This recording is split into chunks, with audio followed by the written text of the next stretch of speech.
We just had a huge Thanksgiving feast where we all probably ate more than we wanted to eat. So when I was coming up with the menu of what to serve for the CSA cooking program today, one of the things I was thinking about, the theme for me was leftovers. So both of the dishes for the first and second course kind of have that idea in mind. So we're going to be doing a salad. I thought a salad would be pretty appropriate.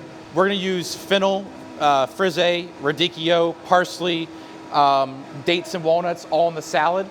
But by all means, if you have any leftover vegetables at home, Brussels sprouts, butternut squash, anything like that, you're more than welcome to use those also. So now we're going to make our vinaigrette. So huge fan of vinaigrettes. I like to use whatever's in the refrigerator or in the pantry to make my vinaigrettes. I usually go with like a 4-to-1 ratio of oil to vinegar. To start, we're going to use Dijon mustard. Dijon mustard for vinaigrettes are like training wheels for vinaigrette. Dijon mustard really helps to bring the emulsification together and emulsify the vinaigrette. So I always like to have a little bit of Dijon mustard in there.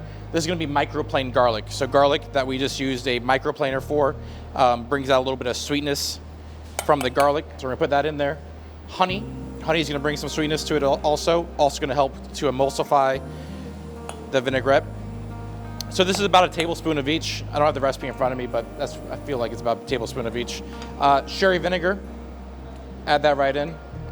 And then this is going to be some thyme that we just lightly chopped.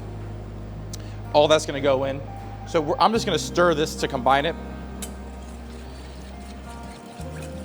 So at this point, we're going to go ahead and add in our olive oil. Slow, steady stream.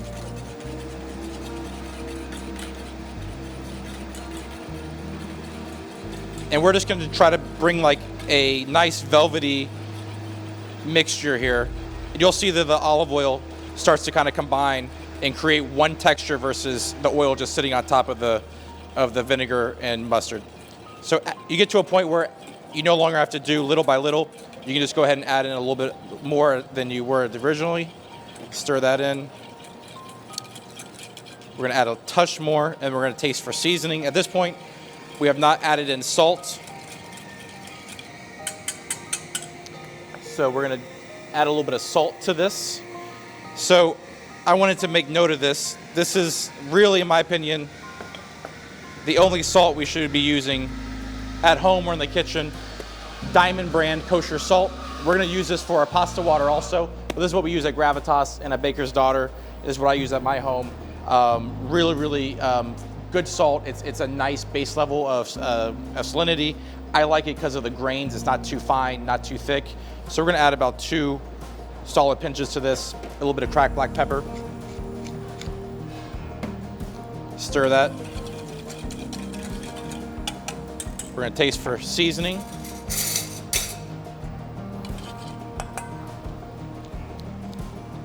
Delicious. It's perfect. I love croutons and salads. I like doing them with different types of bread than just regular like sourdough or baguette.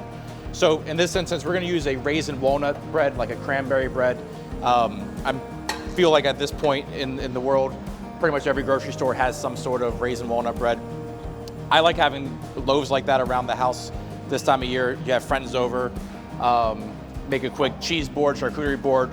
Easy to toast those up and make some crostinis. Also great for breakfast with a little bit of butter and salt. We're going to do this as a crouton, so kept the crust on, just cut them into a little dice. In my pan, olive oil. We're going to bring it up to medium-high heat.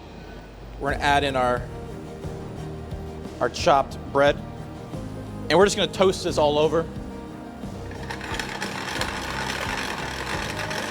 So while that's working, I'm going to move on to the frisee.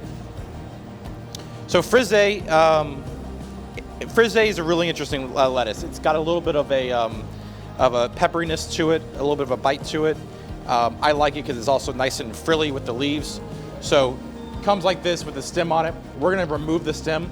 This has already been trimmed. Generally, there's a lot of green, looks like a weed going around it. We trimmed all that off. Really, the part that we want to eat is going to be the yellow leaves in the core. So I'm just going to hold it and kind of bring the stem out. Just going to cut that off. We're going to kind of pull it apart a little bit. Other thing you'll notice is we had this soaking in ice water. So that's one thing I wanted to talk about today is A nice little trick or hack at home is if you soak your vegetables in ice water, when it comes time to make the salad's gonna have a nice bite to it. The vegetables become very crispy. So we always encourage doing cold water, ice water for our vegetables for salads. So adding a little bit of butter, just a little bit. We're also gonna add some salt. You gotta season everything. So in my pan, I can see it's starting to get a little golden brown on the outside. That butter's starting to froth up a little bit. At this point, I'm just gonna turn the heat down. We don't wanna burn the butter, we don't wanna burn the bread. We want it to be golden brown, delicious.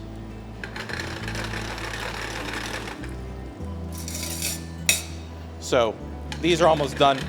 I think probably another minute on low heat should be good for it. So I'm gonna get my mixing bowl here, and I'm gonna put the frisee in there, and that's gonna be the basis of the salad. So like I said, we want the really nice, crispy yellow leaves to go in there.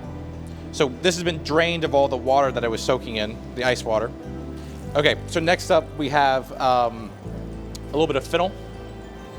So this is just fennel that we just did on the mandolin, nice and thin. So we're gonna drain all the water from this, add this in, and I can tell you the vegetables feel like they're nice and crisp, and they have a bite to them, because that's what you wanted. We have radicchio now. This is pretty common in the wintertime. Radicchio, Treviso, Tardivo, all different varieties of the radicchio family. Has a nice black pepper spiciness to it. I also like the bitterness that it comes with it. So I like to pair this with things that are sweet because of that bitterness. That's why we're gonna talk about the apples and the dates for the salad in a little bit. So draining all the water. I mean, in this salad right now, like already with the green and the yellow and the red, it looks like fall, right? This looks like a fall salad. So if you had Brussels sprouts at home that were raw, you could totally shave those and put those in. If you had any pears or any other, even red onions or anything like that, it would be perfect. All right, so croutons are done. That's been turned off. They smell delicious. They look delicious. We're gonna do some apples. So we have a couple different varieties of apples here, and we're just gonna do what I call matchsticks. So kind of a thicker julienne, if you wanna be a technical knife cut. It's kind of a little bit thicker than a julienne. I don't mind apple skins, so we're gonna keep the skins on these. And so all you're gonna do is just take your knife. I don't like that bite, too much skin, so I take that off. Same thing, that guy goes away. And we want to do a variety of these apples. So once you get to this point, you're just going to cut it into sticks. We're going to do a green apple, a Granny Smith apple.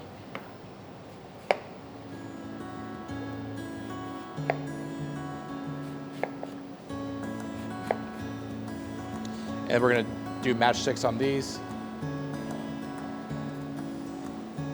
Two different varieties of apples. We're gonna do one more. So there's gonna be a golden delicious. We're gonna put that in there. Same thing, just a couple slices. I like having a variety of apples just also because each apple has a different level of sweetness, of texture, of crunch, of acid. The Granny Smith apple is gonna have a lot of acid in there. Okay, so all your apples are in there. We're not worried about these apples oxidizing because we're gonna make the salad immediately after putting it all together. So right now we have apples, we have radicchio, we have fennel, and we have frisee. So we're gonna do Italian flat leaf parsley.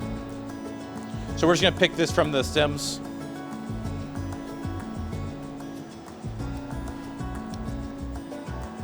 We're just gonna put these in there whole. Like I said, this is gonna add a lot of herbaceousness to it. Gonna mix that. So I'm mixing this, but we haven't added any dressing to this yet. We wanna make sure that everything's kind of nice and mixed. When we add the dressing to it, we really wanna make sure that we are lightly coating versus just dousing it in the dressing. We wanna really be gentle with it. So a couple more ingredients. Dates. So we took the core out of the dates and we just kind of chopped them roughly. This is gonna be nice and sweet. This is a medjool date. We're gonna put these in there. We have some toasted walnuts that are gonna go in. Walnuts scream fall and winter to me. And then we have a little bit of blue cheese. This is just a Maytag blue cheese we're gonna put in. All right, so all that's been added. We're gonna season with salt and pepper.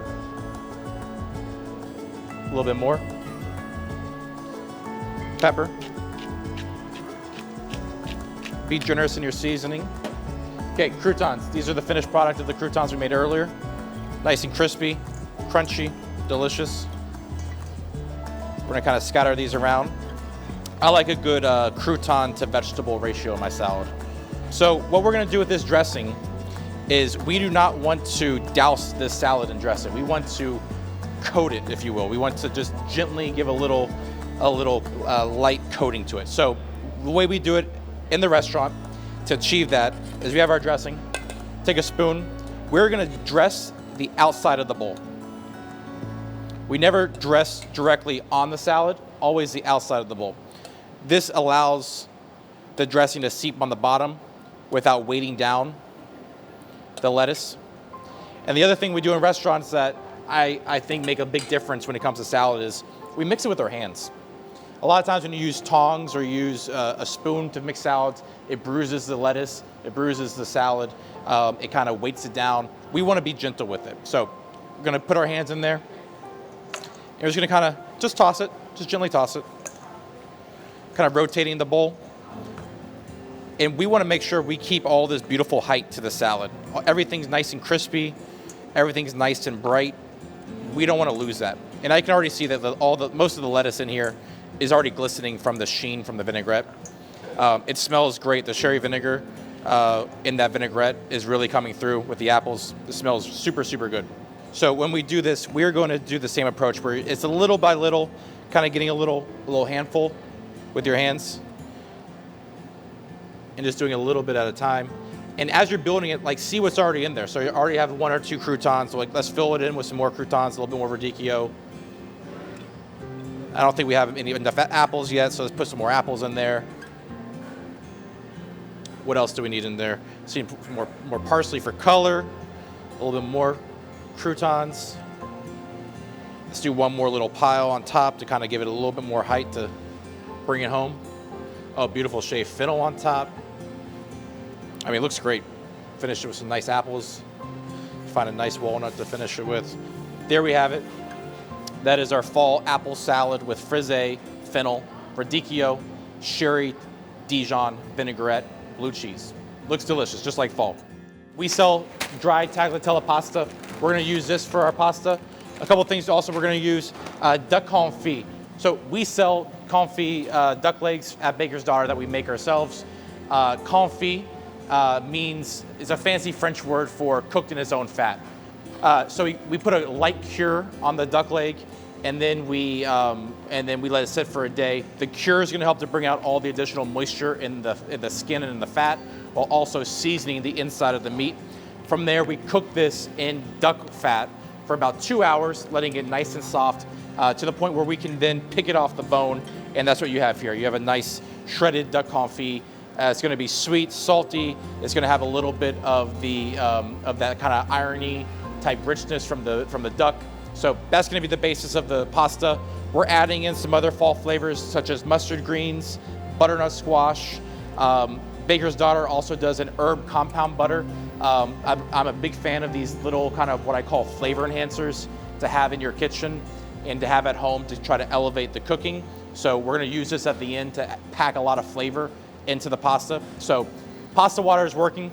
We're gonna go ahead and drop in, actually let's get the pasta going, the sauce going, and then we're gonna go ahead and move on to cooking the pasta. So got my pan, I have all my mise en place, everything is in its place, if you will. A little grapeseed oil. If you have olive oil, canola oil, feel free to use that. We're gonna bring that up to a medium-high heat, and we're gonna start with our garlic and our onions, and we're gonna lightly sweat that out. We also are gonna add to this dish Calabrian chili paste. Mackenzie, can you grab a jar of the chili paste so we can show the people at home? We sell this at Baker's Daughter as a condiment. This is just chilies that we mince up and they pack them in chili oil. Same thing, really great way to add flavor to a dish without much effort on your part other than opening a jar. Adding this to a vinaigrette, adding this to like a stew or a braise at the beginning or the end is a really great way of getting additional flavor into our cooking. So big fan of that. So we have our heat, I can feel it. So we're adding our onions.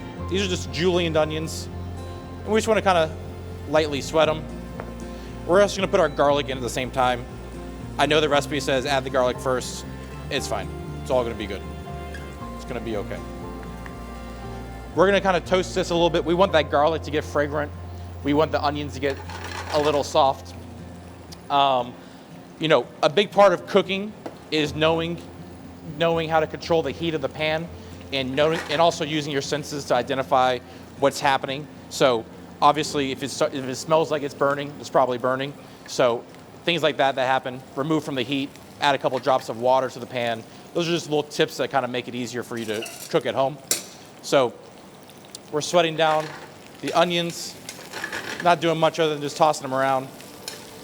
Garlic's becoming fragrant.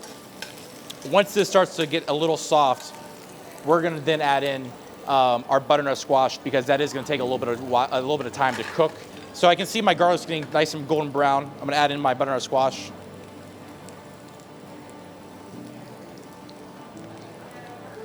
We're just going to kind of toss this. So like I mentioned, cooking is not an exact science. So you can see it's starting to burn a little bit. So what I'm going to do is just add a couple of drops of water. And that's just going to add moisture to the pan and prevent any burning from happening. I'm also then going to turn the heat down a little bit. So at this point, we're going to add in our pasta to the pasta water. I've got this spider, kind of loosen it up. We're gonna bring that up to a boil. That's gonna take about 6 minutes to be fully cooked. We're also gonna use that pasta water later to make the sauce and to kind of bring the whole pasta together.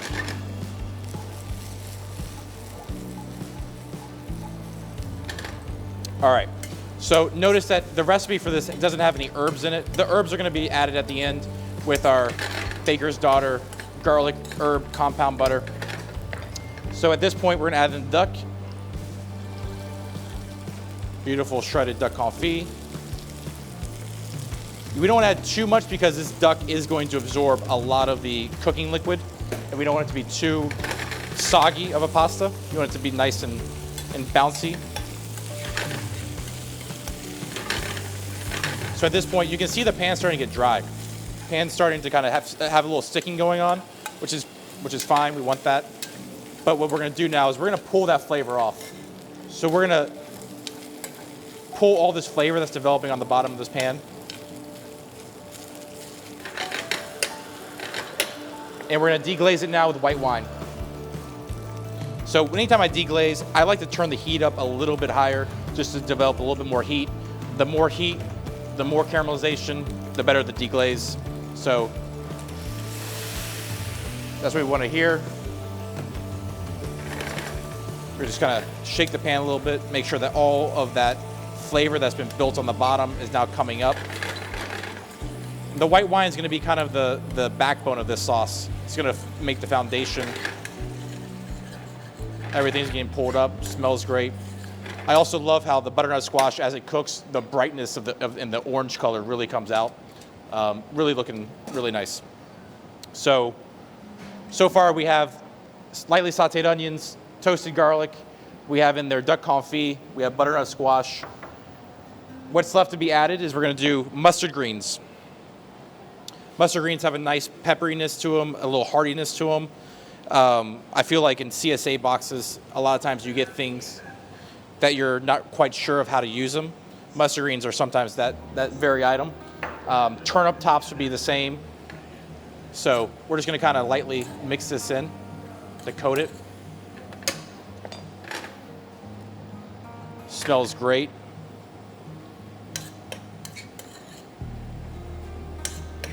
Smells super, super good. So at this point, we're then gonna add in some of our Calabrian chilies. Depending on how hot you want them, add more, add less, up to you. We're gonna season here. We haven't seasoned at this point. Remember, the duck confit is gonna be slightly salty, so just keep that in mind. So we'll do one seasoning here. We'll taste at the end and re-season. Some black pepper.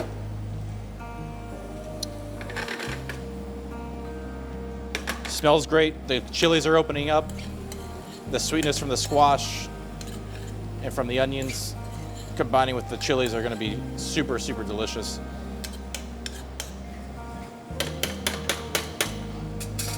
That's already smelling awesome. So I'm gonna go ahead and add in just a touch of pasta water.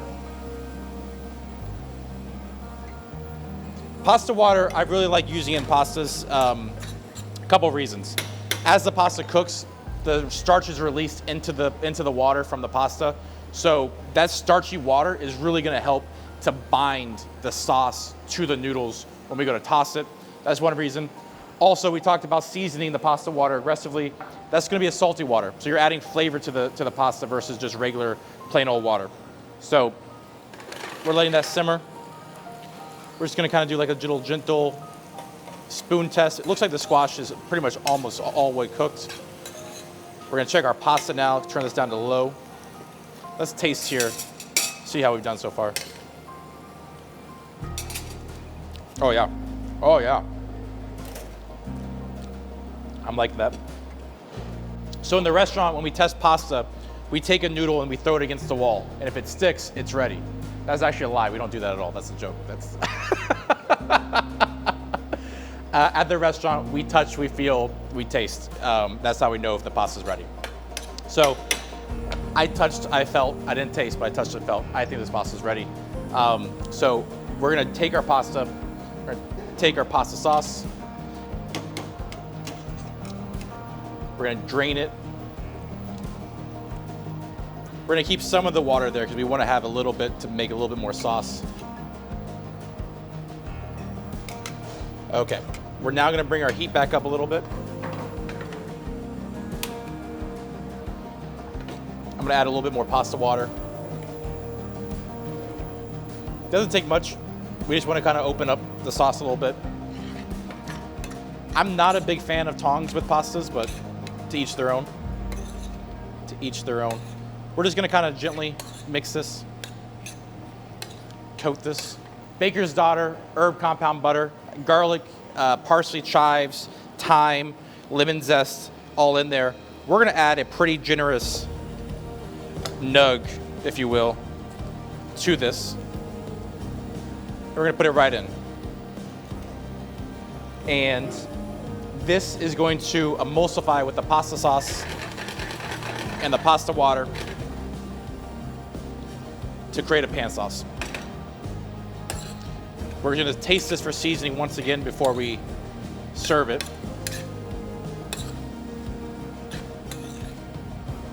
You can see the butter's in there, tossing around. Add a couple more drops of pasta water.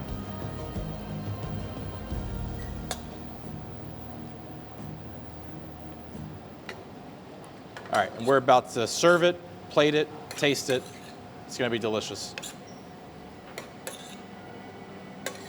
Smells good. All right, so we're gonna get our pasta bowl here. We're gonna top this with some Fortisardo pecorino cheese. It's an aged pecorino. I'm gonna taste for seasoning. Like I said, this could be done with any leftover. So you have leftover turkey, you have leftover chicken, any leftovers. All right, super close. Just wanna coat the pasta a little bit more with the butter.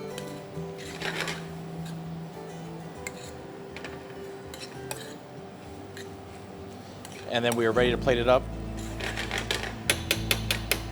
And then after this, we're gonna go into a little dessert from Pastry Chef Asia.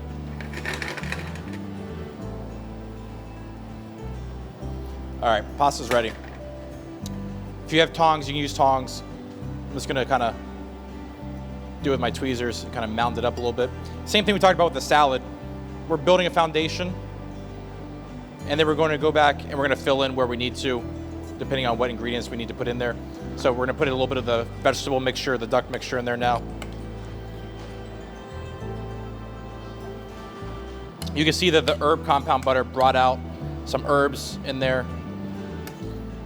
You have the mustard greens in there. Topping it with the butter and squash. Looks so good. Got some onions in there. Oh yeah. Okay. So now we're gonna top it with our Fortisardo pecorino.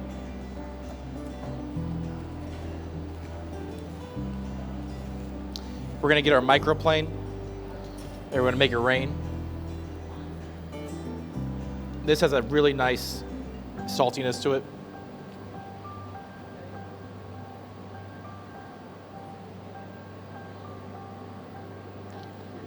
Smells great. We're gonna top this with a little bit of Agrumato lemon olive oil. It helps to brighten up the pasta a little bit. And then to finish, just a little bit of cracked black pepper. There we have it. A very fall appropriate, winter appropriate pasta of duck confit, butter and squash, mustard greens, pecorino, Calabrian chilies. We're getting to the dessert portion of it, so excited to announce our newest pastry chef, Chef Asia. Hi. Has a wonderful spiced apple cake we're going to be doing, very fall appropriate, topped with a apple compote. And so Chef Asia is responsible for both Gravitas pastries, but then also Baker's Daughter, all the pastries that we offer here. And she has a lot of really cool holiday desserts coming up, special cookies, some special ice creams we're going to be doing to go at Gravitas, some Yule logs. So keep your eyes peeled for that. So without further ado, Chef Asia can take it away and do a little dessert action. Hi, everybody. Not sure where to look because there's a lot of cameras right now, but it's nice to meet everybody, and I hope to be doing a bunch more of these with you. So for this spiced apple cake, it's a really great dessert for this time of year. It's sort of comforting. You know, it's got like those sort of apple pie flavors to it, but it's a little bit more like you could get away with serving it for breakfast, or you could have it for dessert. So it's kind of a win-win. We're gonna start with peeling and cutting our apples. If you look at the recipe, it says that we need dice and slices. So we're actually we're gonna peel them all, and then I'll show you how to dice and then how to slice them the best. Let's see. Get a little bowl here. I like to peel apples. It's kind of like a weird specific way. You kind of want to start at the top and do like a circle around the top, and then a circle around the bottom. It's kind of just like you're like giving yourself a border to do the inside peeling, and then you're just going to sort of connect the two borders. I think this is sort of the fastest and most efficient way to peel an apple, and it gives you a little place. If you've ever cut yourself with one of these peelers, you know it's like an epic, terrible thing. So this is kind of also the safest way to do it, I would say. And then you're left with a perfectly peeled apple. So, little trick there. So, to slice our apples, I like to kind of hold the apple like this, keeping my hands out of the way so I don't cut my fingertips off.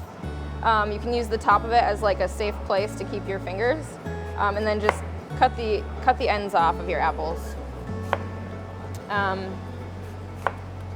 So, all right, we're going to do 2 for slices and the rest for dices. So slicing apples, you can kind of just do a nice little, what do you call this, like a lever action. They don't have to be too thick. You don't want them too thick because they aren't going to cook nicely. If you do them too thin, they're kind of just going to shrivel up and disappear. So there's like a nice little, what is this, 1/8 of an inch? Sort of. A 1/6 of an inch? I think that's an 1/8. It might be a 1/6. If you hit a 1/4 of an inch, you've gone too far. So yeah, just quickly slice them up. Don't cut your fingers off. If you have a tiny bit of skin on there, it's fine. You could You could honestly leave the skin on if you really wanted to, but I find that apples sort of bake nicer and more consistently. It's a great tip, because I said earlier, I like the apple skin on, but Yeah. it's different, right? Yeah, for baking it's different. I think that apples tend to bake nicer without the skin on. It's a good tip. There's a lot of apples here. You may feel like this is a lot of apples for the amount of cake that we're making, but you really want the apples to like bake into the cake and kind of, it's going to give it all the flavor. As the apples bake, they break down and they add like like an apple juice sort of like essence to the cake, which is super delicious. It kind of gives it like a light apple flavor. It's not super like roasted apple-y. I don't know if that makes sense, but more like kind of like apple juice flavor than apple pie flavor.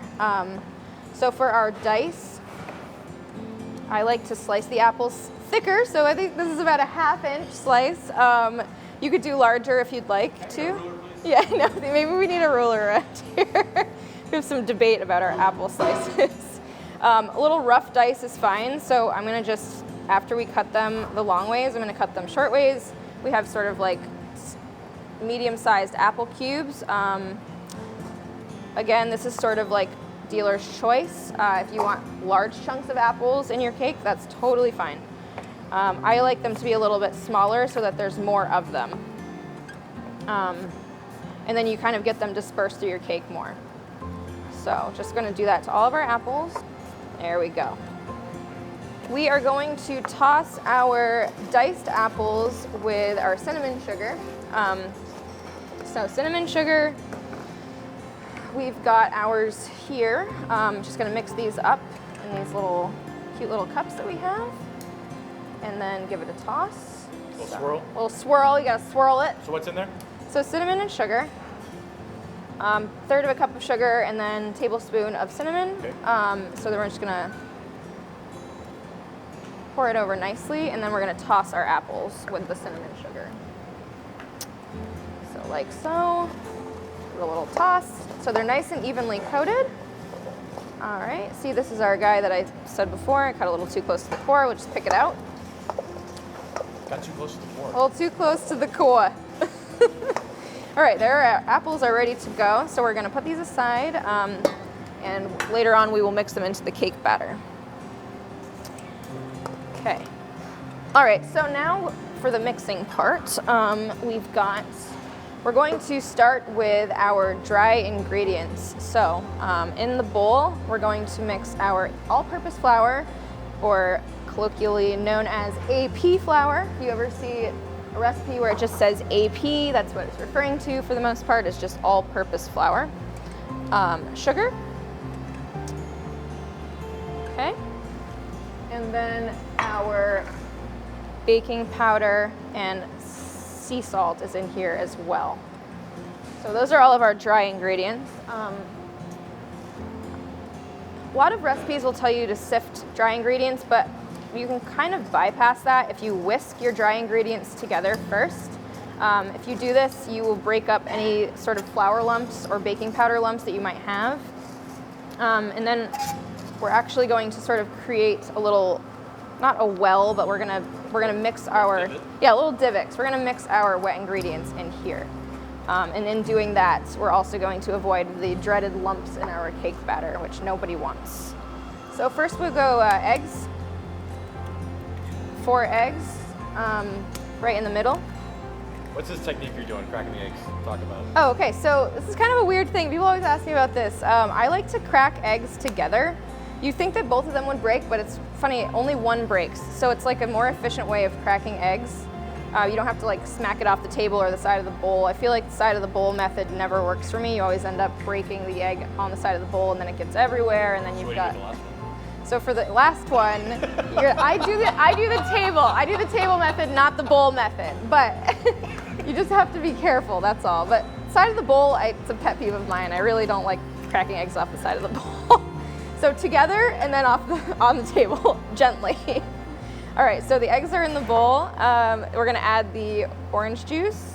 Orange and apples go really well together. And then our vanilla extract. So that's our cake batter essentially, and now we're going to just mix it together. So sort of starting in the middle of the bowl, you're just gonna like work the wet ingredients together until they're homogeneous, which means that they are mixed. That's just a fancy word for mixed. And then you're gonna slowly start working in the dry ingredients around the outside. This is kind of almost similar to like making pasta. Yeah, a little bit. Almost. But so in this way, we are avoiding adding too much dry to our wet ingredients at the same time, which is actually what causes the lumps. So by doing this, we're slowly mixing everything together, which gives everything a chance to marry together, and then the lumps just don't happen. So here we go, everything's starting to come together. Okay, almost there. Totally normal for it to sort of take a minute to do so. Just keep mixing, get a little elbow grease in there. Sticks to the spatula a little bit, or to the whisk. You can just give it a little, show it who's boss on the side of the bowl.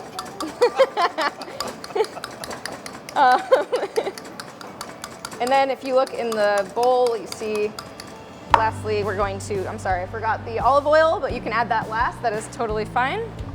We need a cup and a third, which,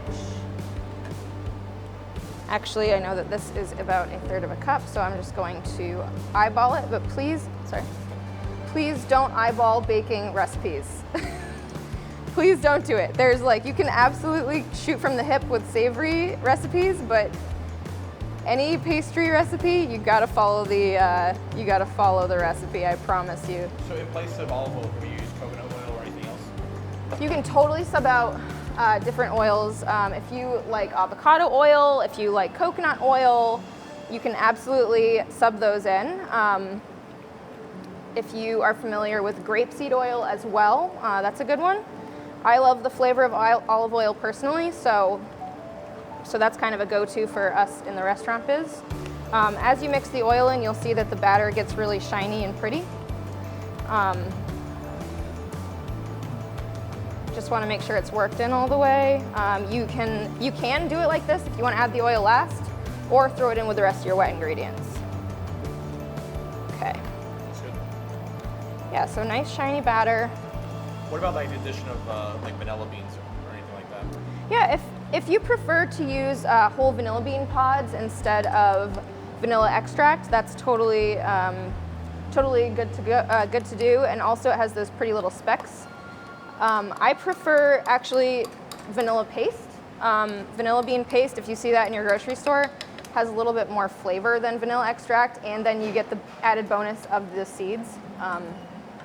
So that's my preference. But if you have vanilla bean pods at home, then that is absolutely a good way to go. So this is what our batter is going to look like when it's done. No lumps, which is really what we were going for. Nice and shiny. And then kind of like a slow, I always tell people to look for kind of like magma. Like you want it to be kind of the consistency of magma when you like pull a trough through it. So that's ready to go. I mean, I grew up with magma. You know, magma. So, all right. If you have a loaf pan at home, that's what I would suggest. We have to be resourceful at the restaurant sometimes. So this is actually what we call a third pan, but it's going to bake this apple cake into a loaf, which is really all we care about. So on the bottom of the pan, we're going to put in, I would say like 3 handfuls of apple dice, like so.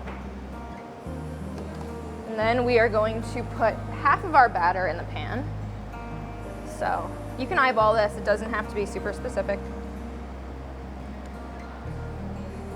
So about half, like so. Okay. And then we are going to put in the rest of the apples. Yes, it's a lot. That's okay. That's what we want. As it bakes, they're going to break down like I was mentioning before, and they will sort of disperse throughout the batter. And then we're gonna top it off with the rest of our cake batter. So like so. And then the last thing you wanna do here is just kind of spread the batter out. So because of the olive oil in here, we're not concerned about sticking? So I'm sorry, I Pam sprayed this. Got it. I Pam sprayed the pan before. You do want to make sure you spray your pan, otherwise you're going to have a really hard time on your hands later. Also, I was informed that preheating the oven needs to be mentioned earlier in my recipes. So make sure your oven is preheated to 375. At the restaurant, I'm just used to ovens being on. So make sure your oven's preheated. Make sure you pan spray or cooking spray or butter your pans if you want to go the Chef Matt route. More butter is better.